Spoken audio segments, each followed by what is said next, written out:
பரிசுத்த நாமத்திற்கு மகிமை உண்டாவதாக. 27வது சங்கீதத்திலே நாம் தலைப்பை பார்த்தால் தாவீது எழுதின சங்கீதம் என்று பார்க்கிறோம். தாவீது இதை எந்த சூழ்நிலையிலே எழுதியிருப்பார் என்கிற சரியான பின்னணி இதற்கு கொடுக்க முடியாது என்று பல வேத ஆராய்ச்சியாளர்கள் சொல்லுகிறார்கள். காரணம், இதை ரெண்டு வித்தியாசமான சூழ்நிலையிலே ரெண்டு பகுதிகளாக தாவீது எழுதியிருக்கலாம் என்று சொல்லுகிறார்கள். ஆகிலும் இதனுடைய பின்னணியை நாம் பார்க்கும் பொழுது தாவீது ஒரு கடினமான சத்துருக்கள் விரோதமாய் எழும்பும்போது எழும்புகிற ஒரு சூழ்நிலையை நாம் இங்கே இந்த பகுதியிலே நாம் பார்க்கிறோம். ஆனால் தாவீதினுடைய விருப்பத்தை அவர் அழகாக இந்த சங்கீதத்தில் தெரியப்படுத்துகிறார். 4வது வசனத்திலே நாம் வாசிக்கிறோம், கர்த்தரிடத்தில் ஒன்றை நான் கேட்டேன், அதையே நாடுவேன்.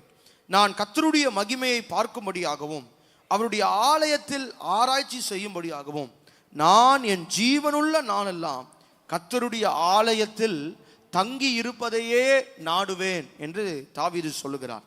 இங்கே கர்த்தருடைய ஆலயம் என்று சொல்லும் பொழுது நாம் இப்பொழுது இருக்கிற ஆலயம் இருந்ததை போல தாவீதின் காலத்தில் ஆலயம் கட்டப்படவில்லை. யார் கட்டினால்? முதல் ஆலயத்தை தாவீதினுடைய குமாரன் சாலமோன் தான் தேவ ஆலயத்தை கட்டினதாக நாம் ராஜாக்கள் புத்தகத்திலே வாசிக்கிறோம். அப்படி என்றால் இதை யார், இந்த வார்த்தை என்பது எதை குறிக்கிறது? தாவீது கர்த்தருடைய ஆலயம் என்று சொல்லும்போது தேவனுடைய பிரசன்னத்தை விரும்புகிற தாவீதாக நாம் இங்கே அழகாக பார்க்கிறோம். தேவனுடைய பிரசன்னத்தை வாஞ்சிக்கிற தாவீது. நம்முடைய வாழ்க்கையில பல விருப்பங்கள் இருக்கலாம், பல ஆசைகள் இருக்கலாம், பல விதமான காரியங்கள் இருக்கலாம். பாருங்க, ஒவ்வொருத்தரையும் ஆசை கேட்டிங்கன்னா, நான் இப்படி செய்யணும், அப்படி இருக்கணும், நான் நல்லா உயர்ந்த இடத்துல இருக்கணும், வசதியான இடத்துல வாழணும் அப்படின்னு பல ஆசைகள் உண்டு. ஆனால் தாவீதுக்கு இருந்த ஒரு ஆசை, ஒரே ஒரு ஆசை, அதை தான் அங்கே அழகாக வாசிக்கிறோம். கர்த்தரிடத்தில் ஒன்றை நான் கேட்டேன், அதையே நாடுவேன். ஒன்றை மாத்திரம்தான் அவர் கேட்கிறார். ஆங்கிலத்தில் எப்படி இருக்குன்னா, ஒன் திங் ஐ டிசையர்ட், நான் விரும்பின ஒரே ஒரு காரியம் தேவனுடைய ஆலயத்திலே தங்கி இருக்கிற, தேவனுடைய ஆலயத்திலே என் ஜீவனுள்ள நாளெல்லாம் கர்த்தருடைய ஆலயத்தில் தங்கி இருப்பதையே நாடுவேன். ஒரு ஏகாரத்தை பார்க்கிறோம். பல ஏகாரங்கள் இந்த அதிகாரத்திலே கொடுக்கப்பட்டது. ஏகாரம் என்றால் அது ஒன்று மாத்திரமே என்பதை பல இடங்களிலே தாவீது தன்னுடைய இந்த சங்கீதத்திலே தெரியப்படுத்துகிறதை பார்க்கிறோம். மற்றொரு இடத்திலே நான் உங்களுக்கு காண்பிக்கிறேன். அவர் எப்படிப்பட்ட வார்த்தையை சொல்லி கர்த்தரை ஆராதிக்கிறார் என்பதை இந்த சங்கீதத்திலே நாம் பார்க்கிறோம். மற்றதில் பாருங்க, முதல்ல 4வது வசனத்துல கர்த்தரிடத்தில் ஒன்றையே கேட்டேன், அதையே நாடுவேன் என்று இருக்கிறது. அதனுடைய கடைசி வார்த்தையில 4வது வசனத்தினுடைய கடைசி வார்த்தை கர்த்தருடைய ஆலயத்தில் தங்கி இருப்பதையே நாடுவேன். 7-8 வசனங்களிலே பார்த்தீர்கள் என்று சொன்னால், கர்த்தாவே, நான் கூப்பிடுகிற சத்தத்தை நீர் கேட்டு எனக்கு இறங்கி எனக்கு உத்தரவு அருளி செய்யும். என் முகத்தை தேடுங்கள் என்று சொன்னீரே, உம்முடைய முகத்தையே தேடுகிறேன். எல்லாம் பாருங்க, முகத்தை தேடுவேன்னு சொல்லல, முகத்தையே தேடுவேன். பல ஏகாரங்கள் ஆண்டவருடைய அந்த சமூகத்தில் தாவீது தன்னை ஊற்றி ஆராதித்ததை பார்க்கிறோம். கடந்த வாரத்தில் மேற்கத்திய நாடுகளிலே ரொம்ப பிரபலமான ஒரு ஆராதனை வீரர் டாக்டர் ரான் கென்னலி அவர்கள் தேவனுடைய ராஜ்யத்திலே அவர்கள் பிரவேசித்தார்கள். டான் மாயின் போன்ற இந்த இங்கிலீஷ் சாங்ஸ் எல்லாம் கேட்டிங்கன்னா 90s 2000 எல்லாம் இவர்களெல்லாம் மிக பிரபலியமானவர்கள். இந்த டாக்டர் ரான் கென்னலி கடந்த வாரத்திலே தேவனுடைய ராஜ்யத்திலே அவர்கள் பிரவேசித்தார்கள். அப்போ பல விதங்களிலே அவர் பாடின பாடல்களும் அவர் பேசின வார்த்தைகள் எல்லாம் வெளிவந்தது. அப்போ அவர் சொல்லும்போது அவர் சொல்றார், அவர் ஒரு நல்ல ஆராதனை வீரர், ஜனங்களை கர்த்தரிடத்திலே நடத்துகிற ஒரு ஆராதனை வீரர். அவர் சொல்கிறார், ஆராதனை வீரர்கள் எல்லாம் இப்போ எப்படி மாறிட்டாங்கன்னா ட்ரில் மாஸ்டரா மாறிட்டாங்க. எப்படி ட்ரில் மாஸ்டர்? கையை தூக்குனா காங்கிரிகேஷன் எல்லாம் கை தூக்குவாங்க, எல்லாம் அல்லேலூயா சொல்லுங்க அப்படின்னா அல்லேலூயா சொல்லுவாங்க. ஆனால் அவர் சொல்றாரு, ஆராதனை வீரர்கள் ஒன்றும் ட்ரில் மாஸ்டர் இல்லை. என்னுடைய அழைப்பு, அவர் சொல்வது, என்னுடைய அழைப்பு என்னவென்றால் ஜனங்களை தேவனை விருப்பத்தோடு ஆராதிப்பது தான் என்னுடைய அழைப்பு என்று சொல்லுவார். பல விதங்களிலே அவருடைய கூட்டத்தில் ஜனங்கள் எல்லாரும் அர்ப்பணித்து தேவனை ஆராதிக்கிறதை நீங்கள் பார்க்கலாம். அப்போ தாவீது, நான் இப்படி யோசிக்கிறேன், தாவீதுக்கு யாரும் எப்படி ஆராதிக்கணும்னு சொல்லி கொடுத்துறதுக்கு வாய்ப்பே கிடையாது. எப்படி கர்த்தரை அவர் ஆராதிக்க வேண்டும் என்று தாய் தகப்பன் கூட தாவீதுக்கு கற்றுக் கொடுக்க முடியாது. ஏனால் அவர்கள் தாவீதை ஒரு பொருட்டாக எண்ணவில்லை. அதைத்தான் தாவீது இந்த சங்கீதத்தில் சொல்லுகிறார் 10வது வசனத்தில், என் தகப்பனும் என் தாயும் என்னை கைவிட்டாலும் கர்த்தர் என்னை சேர்த்து கொள்வார். அவர் எப்படி தேவனை ஆராதிச்சார்னு நான் நினைக்கிறேன்னா, அவரை யாருமே ஒரு கட்டாயப்படுத்தலை. நீ ஆராதிக்கணும், நீ கர்த்தரை தேடணும், கர்த்தரை விருப்பத்தோட ஆராதிக்கணும்னு தாவீதை யாரும் கட்டாயப்படுத்தலை. அவர் விருப்பத்தோடு கர்த்தரை ஆராதிக்கிறதை பார்க்கிறோம். விரும்பி ஆண்டவர் அப்படியே துதித்து ஆராதித்து அப்படி நாமத்தை மகிமைப்படுத்துகிறதை பார்க்கிறோம். நீங்களும் நானும் அப்படிதான் கர்த்தரை ஆராதிக்கணும்னு நினைக்கிறேன். ஆராதனை நடத்துகிறவர்கள் ஒருவேளை மைக்கை நிறுத்திட்டா இல்லை பாடுறதை நிறுத்திட்டா காங்கிரிகேஷனோட சத்தம் குறைஞ்சிருது. அப்படி அல்ல. தேவன் விரும்புகிறது ஒவ்வொருவரும் ஆண்டவரோடு இணைகிற, ஒவ்வொருவரும் கர்த்தரை ஆராதிக்கிற ஒரு அனுபவத்தை ஆண்டவர் எதிர்பார்க்கிறார். ஆராதனை நடத்துகிறவர்கள், நான் அடிக்கடி சொல்லுவேன், ஆராதனை நடத்துகிறவர்கள் முக்கியம் அல்ல, ஆராதனைக்கு பாத்திரராய் இருக்கிற அவரே முக்கியமானவர். அவரே கணத்திற்கு பாத்திரர், அவரே ஸ்தோத்திரத்திற்கு பாத்திரர். அப்போ தேவ பிரசன்னத்தில் நம்ம வரும்போது மற்ற எந்த காரியத்தையும் மையப்படுத்தாமல் விடுதலையோடு மனம் உவந்து கர்த்தரை ஆராதிப்பதுதான் ஒரு சிறப்பான ஆராதனை. நீங்க இந்த நாளாகம புத்தகத்திலும் ராஜாக்கள் புத்தகத்திலும் பார்க்கும் பொழுது தாவீது எந்த சூழ்நிலையும் நீ கர்த்தரை ஆராதின்னு எங்கேயுமே சொன்னதாக நீங்க பார்க்க முடியாது. நல்ல விருப்பத்தோடு ஆண்டவரை ஆராதிக்கிற அனுபவம்.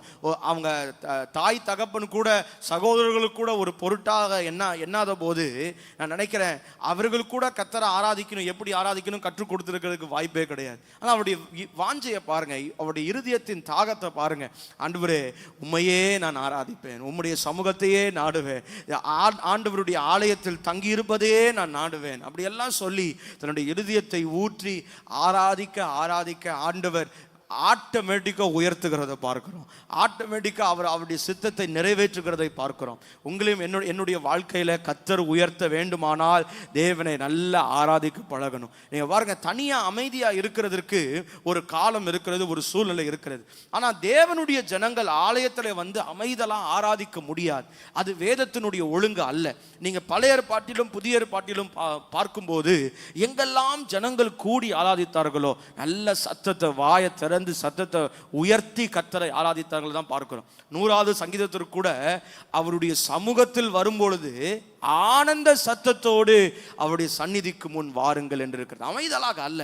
என்னென்றால் நாம் அமைதலா இந்த இடத்துல கர்த்தரை ஆராதிக்க முடியாது. ஆண்டவர் நமக்கு நல்ல திறந்த வாசலை கொடுத்திருக்கிறார். நல்ல விடுதலையோடு நல்ல வாயை திறந்து அவருடைய வசனங்களை அவருடைய மகத்துவங்களை சொல்லும் போது நம்ம என்ன செய்யறோம் அப்படின்னா, we are declaring faith, விசுவாச வார்த்தைகளை கொண்டு நாம் பேச பேச கிருபையாய் கர்த்தர் நமக்கு தருகிறார். கிருபையை ஆண்டவர் கூட்டி தருகிறார். அதனால தான் வேதத்தில் வாசிக்கிறோம், அநேகருடைய ஸ்தோத்திரத்தினால் கிருபை பெருகுகிறது என்று. அப்போ ஆண்டவருடைய ஆலயத்தில் நீங்க அங்க இங்கேயும் இன்றைக்கு மாத்திரம் இல்லை, எப்பொழுதெல்லாம் நாம் ஒரு கார்ப்பரேட் வர்ஷிப் கூடி நாம் கர்த்தரை ஆராதிக்கிறோமோ அப்பொழுதெல்லாம் நம்முடைய இருதயத்தை ஊற்றி நம்மையே மறந்து உன்னதமான தேவனை நோக்கி, ஆண்டவரே நீர் கணத்திற்கு பாத்திரர், ஸ்தோத்திரத்திற்கு பாத்திரர், ஆராதனைக்கு பாத்திரர் என்று அந்த அந்த அந்த ஒரு முழு இருதயத்தை கர்த்தர் எதிர்பார்க்கிறார். அதான் வேதத்தில் ரொம்ப அழகா வாசிக்கிறோம், மரித்தவர்களும் மௌனத்தில் இறங்குகிறவர்களும் கர்த்தரை துதியார்கள், ஆனால் ஜீவனுள்ள நாமோ கர்த்தரை என்றென்றைக்கும் துதித்துக் கொண்டிருக்கிறோம். அர்த்தம் என்ன? மரித்தவர்களும் மௌனத்தில் இறங்குகிறோம் என்றால் நாம் மௌனமாய் கர்த்தரை ஆராதிக்க முடியாது. அது ஒரு தனிமையான ஒரு சூழ்நிலை. அப்படி ஒரு சூழ்நிலை எல்லா இடத்திலும் இல்லை. புதிய ஏற்பாட்டில் காலத்திலும் கூட அவர்கள் இணைந்து கர்த்தரை உயர்த்தி சத்தத்தை உயர்த்தி கம்பீர சத்தத்தோடு ஆண்டவரை ஆராதித்தார்கள் என்று பார்க்கிறோம். அப்படி என்றால் நீங்களும் நாளும் அந்த ஆராதனையினுடைய வெளிப்பாடு எப்படி இருக்க வேண்டும் என்றால் உள்ளத்தின் ஆழத்திலிருந்து முழு இருதயத்தோடு கர்த்தரை துதிக்கிற ஒரு அனுபவம். இங்கே நாம் மற்றொரு காரியத்தை வலியுறுத்தி நான் முடிக்க விரும்புகிறேன். 27வது வசனத்திலே 4வது வசனத்திலே பார்க்கிறோம், கர்த்தரிடத்தில் ஒன்றை நான் கேட்டேன். வேதாகமத்திலே 3 இடங்களில் இந்த ஒன்றை குறித்து பார்க்கிறோம். முதலாவது தாவீதுடைய வாழ்க்கையில பார்க்கும் பொழுது, கர்த்தரிடத்தில் ஒன்றை நான் கேட்டேன், அதையே நாடுவேன். என்ன அது? ஜீவனுள்ள நாளெல்லாம் தேவனுடைய ஆலயத்தில் தங்கி இருப்பதையே நாடுவேன் என்று சொல்லுகிறார். அப்படி என்றால் என்ன அர்த்தம்? கர்த்தருடைய பிரசன்னத்தை வாஞ்சித்த தாவீது, இந்த ஒன்று தாவீது சொல்லுகிறார், கர்த்தருடைய பிரசன்னத்தை வாஞ்சிக்கிற தாவீதாக பார்க்கிறோம். லூக்கா 10வது அதிகாரம் 42வது வசனத்திலே ஆண்டவர் மார்த்தாள் இடத்திலே மரியாளை குறித்து சொல்லுகிறார். அங்கே வாசிக்கிறோம், தேவையானது ஒன்று, மரியாள் தன்னை விட்டு எடுபடாத நல்ல பங்கை தெரிந்து கொண்டாள். இது எதை குறிக்கிறது என்றால், மரியாள் ஆண்டவருடைய பாதத்திலே காத்திருந்தாள். அது ஒன்று, தேவையானது ஒன்று. One thing is needed. அது எது? தேவனுடைய பாதத்தை வாஞ்சித்த மரியாள். தாவீது தேவனுடைய பிரசன்னத்தை நாடின தாவீது, மரியாள் தேவனுடைய பாதத்தை நாடின மரியாளாக பார்க்கிறோம், அமர்ந்திருக்கிற மரியாளாக பார்க்கிறோம். மூன்றாவது ஒன்று, பிலிப்பியர் 3வது அதிகாரம் 13-14 பவுல் சொல்லுகிறார், ஒன்று செய்கிறேன், பின்னானவைகளை மறந்து முன்னானவைகளை நாடி கிறிஸ்து தேவன் எனக்குள் பரம அழைப்பின் பந்தய பொருளை லக்கை தொடருகிற அந்த காலத்தை நான் தொடருகிறேன் என்று அந்த வாஞ்சையை பார்க்கிறோம். 3:1 வேதாகமத்தில் இருக்கிறது. இந்த 3:1 நீங்க ஈஸியா ஞாபகம் வச்சுக்கலாம். ஒன்று, தாவீது தேவனுடைய பிரசன்னத்தை நாடின தாவீது. இரண்டாவது, மரியாளை குறித்து பார்க்கும்போது தேவனுடைய பாதத்தை வாஞ்சித்த மரியாள். பவுல் சொல்லுகிறார், தேவன் அழைத்த பரம அழைப்பின் பந்தய பொருளை பெற்றுக்கொண்ட பவுலாக பார்க்கிறோம். நம்முடைய வாஞ்சை எல்லாம் எத்தனை பேர் விரும்புறீங்க? என்னுடைய விருப்பம் எல்லாம் என் வாழ்க்கையின் மூலமாய் இயேசு உயரணும், இயேசுவின் நாமம் மகிமைப்படுத்தப்படணும். அதுதான் நம்முடைய விருப்பமாக மாறணும். நமக்கு பல விருப்பங்கள் உலகத்தில் இருக்கலாம். இப்படி செய்யணும், அப்படி இருக்கணும், அப்படி வாழணும், இப்படி இருக்கலாம் அப்படின்னு பல வாஞ்சைகள் இருக்கலாம். ஆனால் ஆண்டவர் எதை எதிர்பார்க்கிறார்னா, அவருடைய வாஞ்சை நாம் பெற்றுக்கொள்ளும் போது நம்முடைய வாஞ்சை ஆண்டவர் நிறைவேற்றுவார். 27:4 இதை வாசிக்கிறோம். சங்கீதம் 37:4 வாசிக்கும் போது, கர்த்தரிடத்தில் மனமகிழ்ச்சியாயிரு, அப்பொழுது அவர் உன் வேண்டுதல்களை நிறைவேற்றுவார். ஆண்டவரை உயர்த்தி ஆண்டவருடைய நாமத்தை கீர்த்தனம் பண்ணி நம்முடைய வாழ்விலே இருக்கிற எல்லா காரியங்களையும் அவருடைய சமூகத்தில் ஊற்றும் போது அவருடைய பிரசன்னத்தை, அவருடைய பாதத்தை, அவர் நமக்கு கொடுத்திருக்கிற பந்தய பொருளை பெற்றுக்கொள்ள ஆண்டவர் நமக்கு கிருபை தருவார்.